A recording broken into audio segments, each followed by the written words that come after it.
Hey guys, welcome back to Dream Catch Hustle with Nadirah and Fila.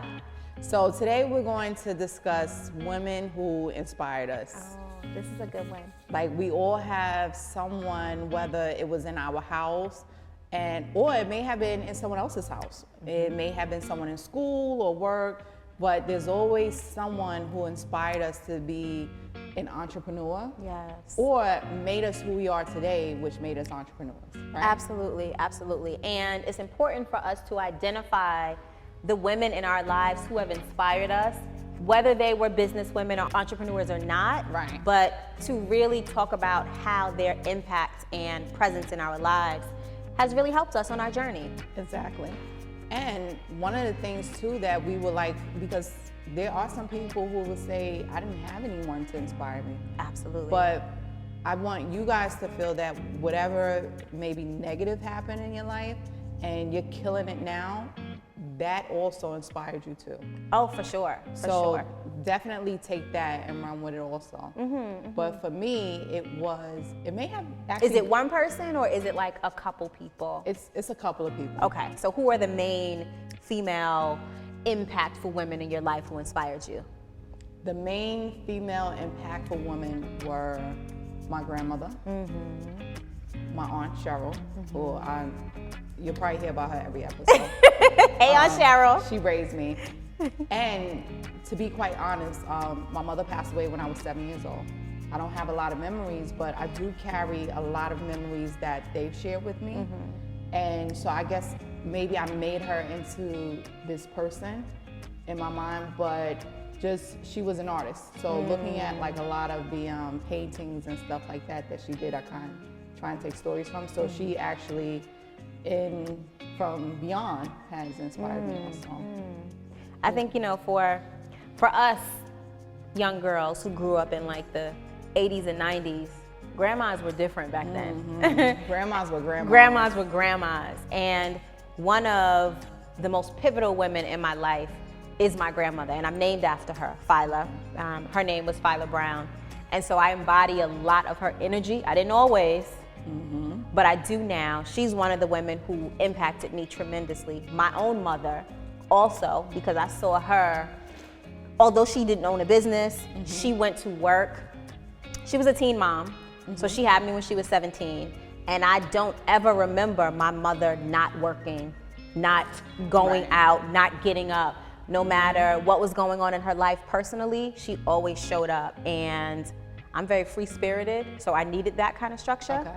And then when I was about 19 or 20, I worked at Macy's on 34th Street, Macy's by appointment, the personal shopping department. Right.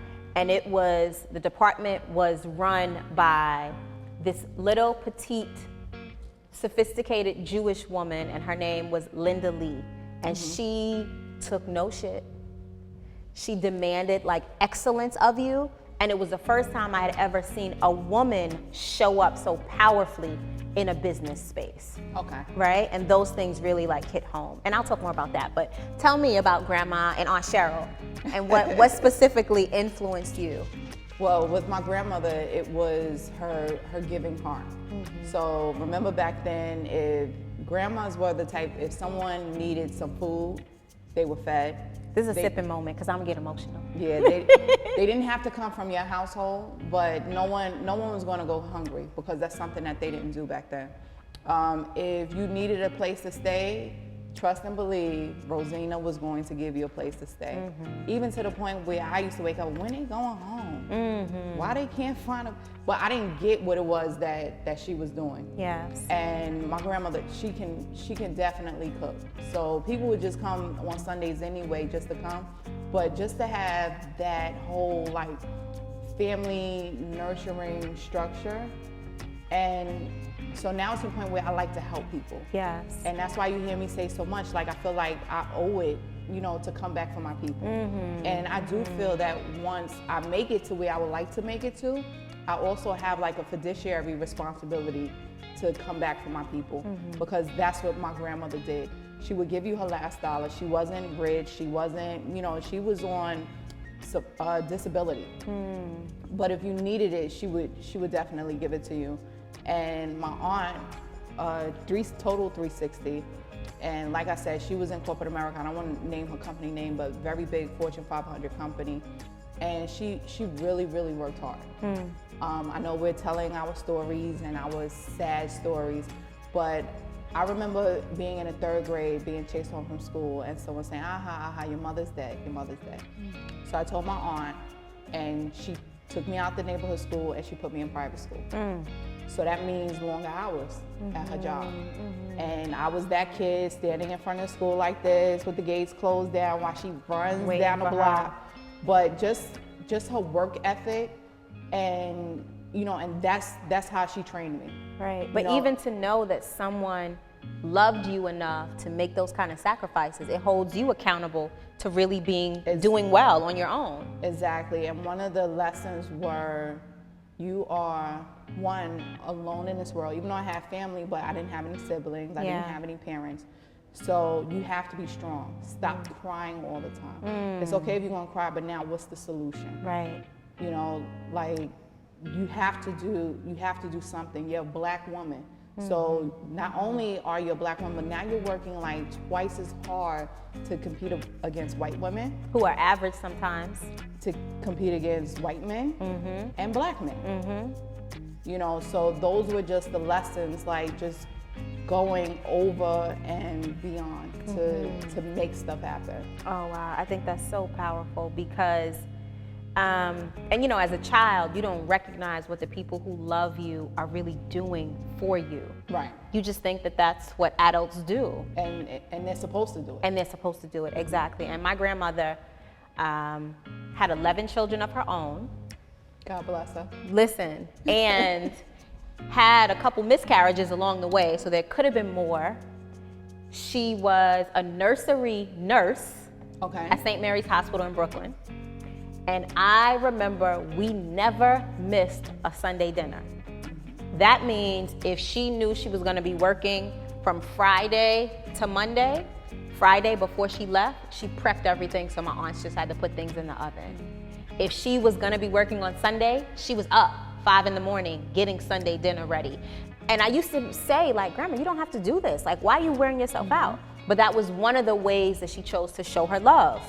Right? And I don't think she ever told us that she loved us.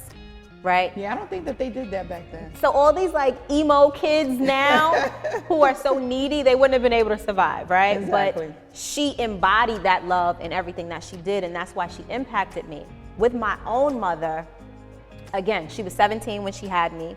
Her father was an alcoholic, and my father was in the street, he was a hustler, and so it took a lot of discipline, I recognize now, for her to create the structure and the foundation, and to go to work every day, and to rise among the ranks. And oftentimes, she was the only little Black girl in her industry because she works in holistic and alternative medicine. So she worked alongside Dr. Atkins for the Atkins diet. That was like the creator of all of these new things.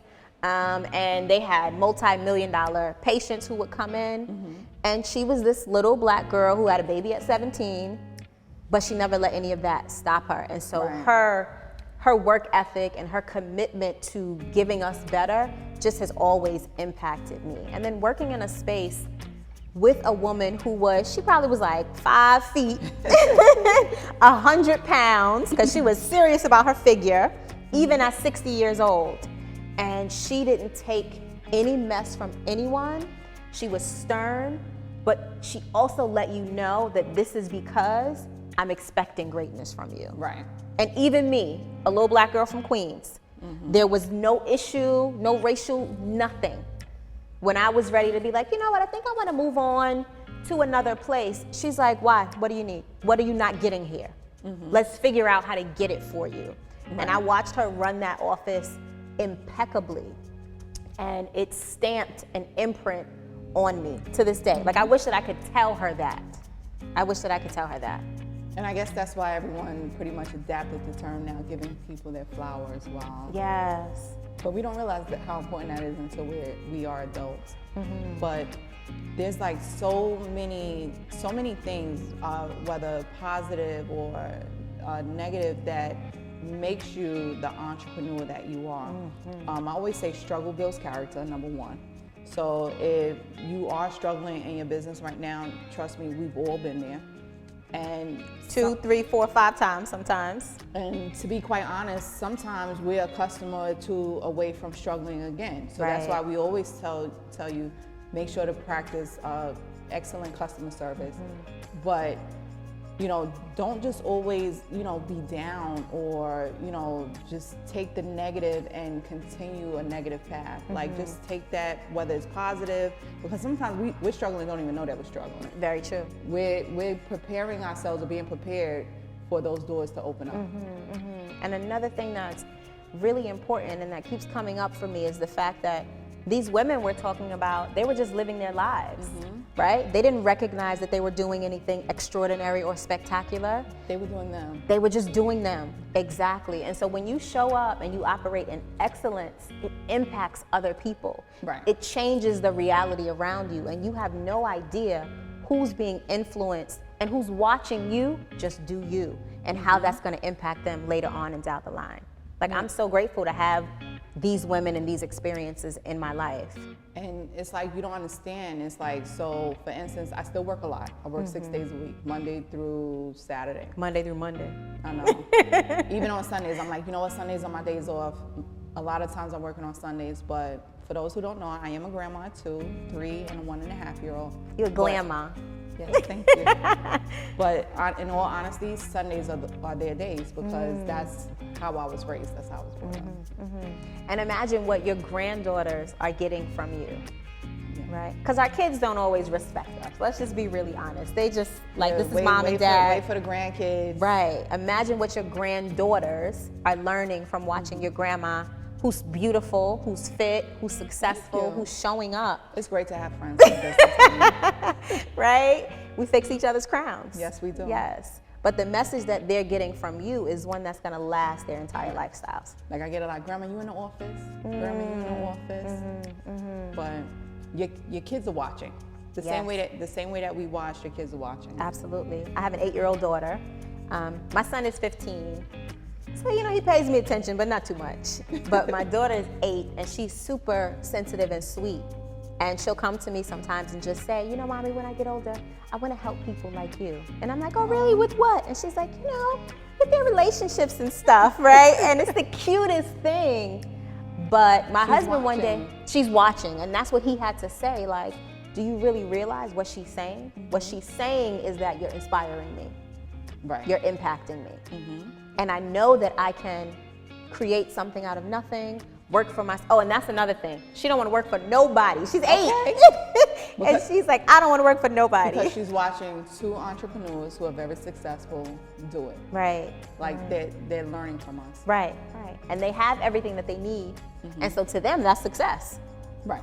There's fruit snacks in the cabinet when I want it. There's juice boxes. Like, this is the life. Exactly. And she's always like, oh, we're so rich. And I don't correct her. Yes, you are, baby. You are so rich. I'm sorry, folks, I do. You do? But how old are your kids, though? They grown. Yeah, I tell Ari, you are not rich. Your father and I might have a couple of dollars. That ain't yours, though. But you don't. At 8, I tell her, it's a different concept, because I want to normalize access for her. Right. So yes, you're rich, but I say that in a spiritual and emotional way. You still have to do the work now to bring in your riches. And that goes for grown folks too. Yes? Yes. So, all right, so what message would you give to a young woman entrepreneur right now who doesn't have any immediate references to look at? What would you tell her if she's struggling right now and doesn't know if she can keep going? What would you say to her? Because she don't got an Aunt Cheryl or a Grandma Fila. What I would tell someone is, and you could call it funny or whatever the case is, but I'm like a huge fan, honestly, of like Nadirah and like a whole bunch of movies. And the reason why I wasn't on the Tyler Perry band when everyone was against him is because he took people who were a part of his life and created this protective character. He immortalized them.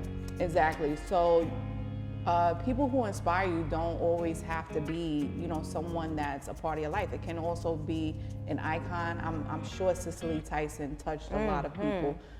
It can be someone who you look up to. And what I would do is just take like little excerpts. If they wrote a book, read the book. Just take like little things and try and apply that to your life, whether you know them or not. Yes. And manifest it. And I'm just telling you, any struggle that you may have right now is just making you stronger and preparing you for the doors that's going to open. Weak people can't walk through doors and keep them open. You have to be strong for it. So just take this time now to get your strength up, pray for wisdom, so that when you walk through the doors, you can keep going and keep walking.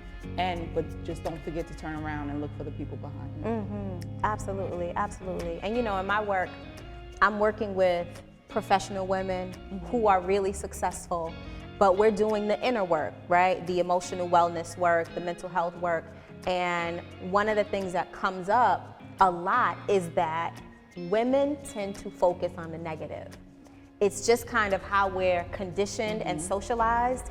And so I would really urge you to take a look at the things in your life that you may think are negative, right? That you don't want to emulate, and use that as motivation for what you do want to create. So it's one thing to know, I don't want this, or this has hurt me, or this has been traumatic, but to live in that space is counterproductive. So look at any struggles or challenges or tragedies that you've been through, and then try to use that to create an opposite experience for yourself that you can work towards, right? And like Nadirah said, if there are no immediate figures around you that you can look to, you got TV, you got books, you got the internet, right? We have social media.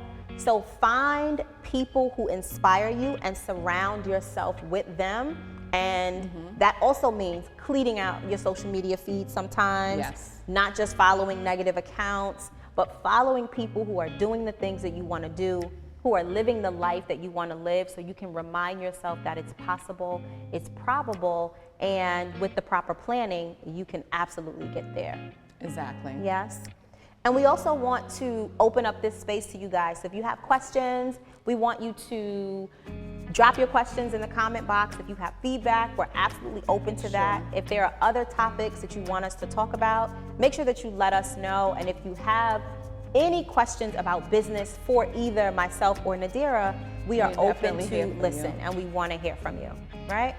So take us on out. So just remember, we're rooting for you guys. We want you to win, and catch us on the next episode of Dream Catch Hustle with Nadirah and Fila. We'll see you guys next time. See you soon.